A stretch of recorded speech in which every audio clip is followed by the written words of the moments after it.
মানে মাথাটা পাগল হয়ে গেছে। যত বাজে কাজ আজকে হওয়া পসিবল, যত বাজে খেলা পসিবল, যত বাজে ভাবে জেতা পসিবল, আজকে আর্জেন্টিনা সেই কাজটা করছে।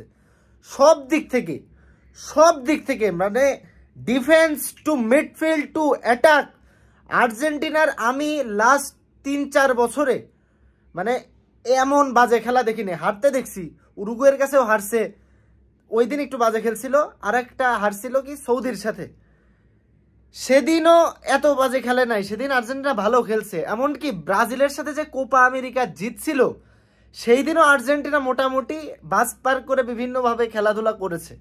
কিন্তু তার চেয়েও আজকে ইকুয়েডরের সাথে আর্জেন্টিনা যে বাজেটা খেলছে, প্রথমে আর্জেন্টিনার মিডফিল্ডকে প্রশংসা না করলেই নয়। তারা আজকে যেই ধরনের মানে তারা কাজ করছিল, তাদের যে খেলা, এক ডান্স 4-4-2 ফরমেশনে প্রথমে খেলাটা শুরু হলো।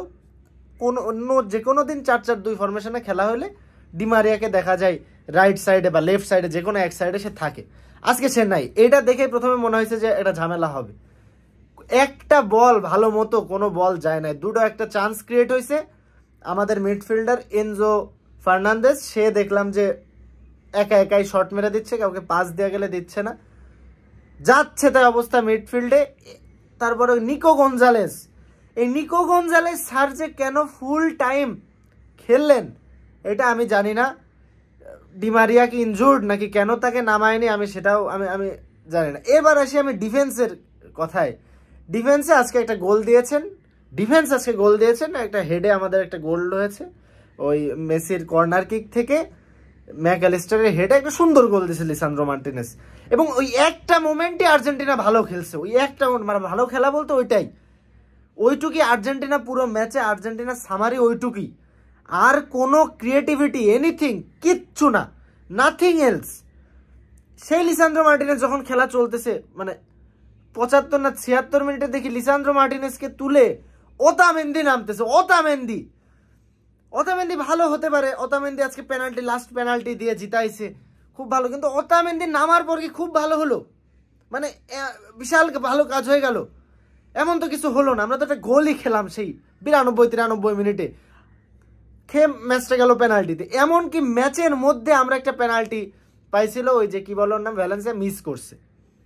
যত বাজে খেলা যায় ম্যাচের মধ্যে আমরা পেনাল্টি দিছি। এবং পেনাল্টি কিকের কথা যদি আমি বলি, লিওনেল মেসি আজকে পেনাল্টি মিস করেছেন। এটা ছিল আরও মানে পেনাল্টি শুরু হচ্ছে, মেসির পেনাল্টি মিস, সেই জায়গার থেকে আমরা ম্যাচ জিতছি। আমাদের এমিলিয়ানো মার্টিনেজকে নিয়ে যদি কথা না বলি তাহলে আসলে ভুল হয়ে যায়। এমিলিয়ানো মার্টিনেজ আজকে দারুণ 2-3টা সেভ দিছে ম্যাচের মধ্যে। শুরুতে একটা সেভ দিছে সে, ওই জায়গায় যে আমার মনে হয় ইকুয়েডরের যদি আজকে ভিনিসিয়াস জুনিয়ররা যদি স্ট্রাইকে খেলাইতো, আর্জেন্টিনা 3-4টা গোল খাইতো আজকে ফর শিওর। এমনকি 95 মিনিটে একটা গোল, ইজি গোল ইকুয়েডর দিতে পারে না। সো যাই হোক, এমিলিয়ানো মার্টিনেজ থ্যাংক ইউ। আমরা সেমিফাইনালে যাচ্ছি, কিন্তু এই খেলা নিয়ে যদি আমরা সেমিফাইনালে যাই, আমি জানি না, যে কোনো দিন আমরা হারতে পারি, যে কোনো সময় আমরা হারতে পারি। আজকে আল্লাহ সহায় ছিল দেখে আজকে আর্জেন্টিনা জিতছে, ভাগ্য ভালো ছিল দেখে আর্জেন্টিনা জিতছে। এই খেলা কোনো আর্জেন্টিনার সাপোর্টার যে বলবে যে আমরা এই খেলাটাকে পছন্দ করছি, আমার মনে হয় না। কিন্তু একটা কথা বলবো, এই আমাদের যখনই খেলা হয় এই ইকুয়েডরের সাথে, আমরা 1-0 গোল বা 1-0 এমন করেই জিতি, আসলে খুব বড় ব্যবধানে জিতি না। একবার জিতছি না মানে 3-1, সেই 2017-18 সালে। যাই হোক, আর্জেন্টিনার খেলা আপনার কেমন লাগছে সেটা অবশ্যই কমেন্ট সেকশনে জানাবেন। আর আমি খেলা শেষ করে ওভার এক্সাইটেড হয়ে যদি বেশি কিছু বলে থাকি, I am sorry for that. Thank you so much.